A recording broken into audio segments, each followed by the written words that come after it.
नमस्कार। आज हम बात कर रहे हैं कि कैसे जानकारी को मैनिपुलेट किया जा सकता है और हमारी सोच पर असर डाला जा सकता है। हमारे पास जो सामग्री है वो इंजीनियर्ड रियलिटी या जिसे कुछ लोग साइकोलॉजिकल ऑपरेशंस पीएसओपीज कहते हैं, उसको पहचानने के तरीकों पर बात करती है।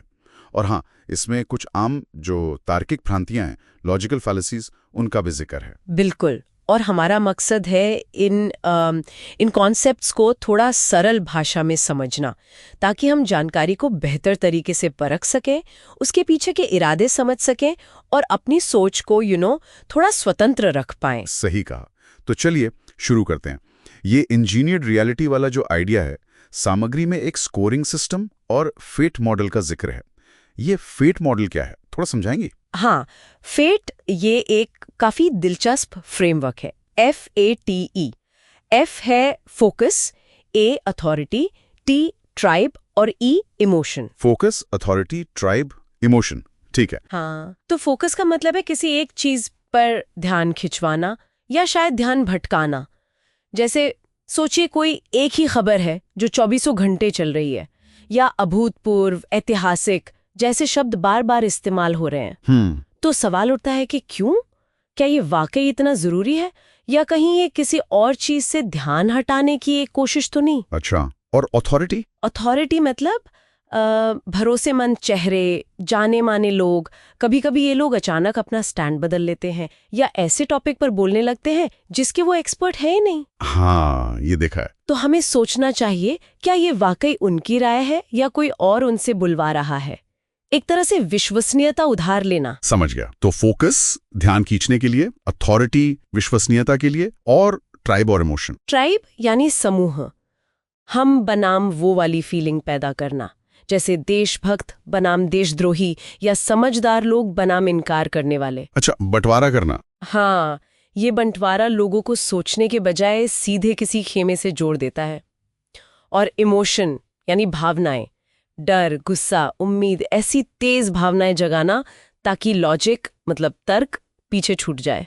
हाँ, जब गुस्सा आता है या डर लगता है तो हम सोचते कम है। बिल्कुल। और अक्सर ये अपील बिना किसी ठोस सबूत के होती है, बस भावनाओं को उकसाया जाता है। ये FAT मॉडल तो सच में काफी कुछ साफ करता है। सामग्री में नॉवेल्टी का भी जिक्र था, नवीनता। वो क्या है? नॉवेल्टी, हाँ, मतलब कुछ नया, अनोखा, चौंकाने वाला। जैसे अचानक कोई वीडियो वायरल हो जाए या कोई अजीब सी घटना सामने आए, तो पूछना चाहिए ये अभी क्यों? कहीं इसका टाइमिंग किसी और खबर को दबाने के लिए तो नहीं है? ये भी ध्यान खींचने या भटकाने का एक तरीका है। सही है। और एक और बात थी कि कई सोर्सेज देखना जरूरी है। अगर सारे मीडिया चैनल, अखबार सब एक ही बात एक ही भाषा में कह रहे हो तो थोड़ा शक करना चाहिए। बिल्कुल बिल्कुल। उसे इको चेम्बर कहते हैं।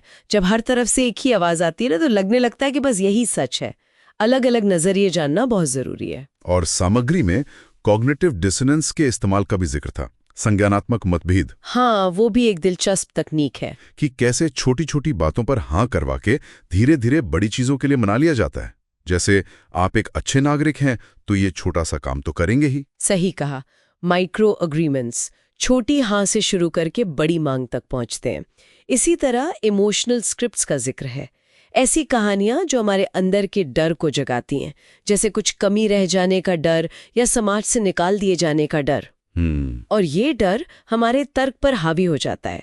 इसलिए तथ्यों पर ध्यान देना जरूरी है ना कि सिर्फ कहानी पर। और एक बहुत प्रैक्टिकल टिप दी है, फॉलो द मनी।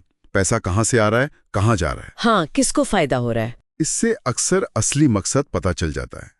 जैसे कोई क्लीन एनर्जी की बात कर रहा हो और पता चले कि फंडिंग सोलर पैनल कंपनी से आ रही है जो सब्सिडी के लिए लॉगिंग कर रही है। बिल्कुल, ये बहुत जरूरी पॉइंट है। और साथ ही फ्रेमिंग को समझना, मतलब जानकारी को पेश कैसे किया जा रहा है। फ्रेमिंग। हाँ, एक ही बात को अलग अलग शब्दों में रखकर आपकी राय बदली जा सकती है। जैसे जो लोग विरोध कर रहे हैं उन्हें असंतुष्ट कहने के बजाय देशद्रोही कह देना। अच्छा, लेबल लगा देना। हाँ, ताकि बहस मुद्दे से हटकर व्यक्ति पर चली जाए। या जानकारी को दबाने पर ध्यान देना चाहिए। और फिर आती हैं तार्किक भ्रांतियां, लॉजिकल फैलेसीज। इनके कुछ उदाहरण? हाँ, ये वो गलतियां हैं जो तर्क देते समय की जाती हैं जानबूझकर या अनजाने में।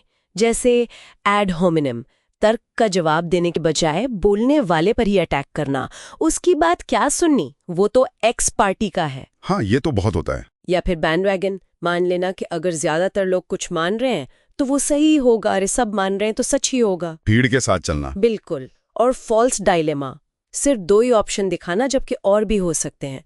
या तो आप हमारे साथ हैं या हमारे खिलाफ। कोई बीच का रास्ता ही नहीं। या तो ये या वो। हाँ, और रेड हेरिंग भी है, ध्यान भटकाने के लिए कोई बिल्कुल अलग मुद्दा ले आना। समझ गया। तो मतलब ये कई सारे तरीके हैं, फैट मॉडल, नोवेल्टी फ्रेमिंग, पैसे का रास्ता देखना और ये लॉजिकल फैलेसीज, इन सब के बारे में पता होना चाहिए। बिल्कुल। आज की बातचीत का सार यही है कि हमें जानकारी को यूं ही स्वीकार नहीं करना चाहिए। सवाल पूछने चाहिए, कौन कह रहा है, क्यों कह रहा है, किस संदर्भ में, क्या इसमें कोई इमोशनल चाल है या कोई तर्की गलती। तो थोड़ा क्रिटिकल होकर सोचना जरूरी है। हाँ, बहुत जरूरी। अलग अलग स्रोत देखें और अपनी सोच को खुला रखें। उम्मीद है हमारे श्रोताओं को आज की इस चर्चा से जानकारी को परखने के कुछ नए तरीके मिले होंगे। क्या आपको ये चर्चा उपयोगी लगी और हम इसे और बेहतर कैसे बना सकते हैं, इस पर अपने विचार हमें जरूर बताएं।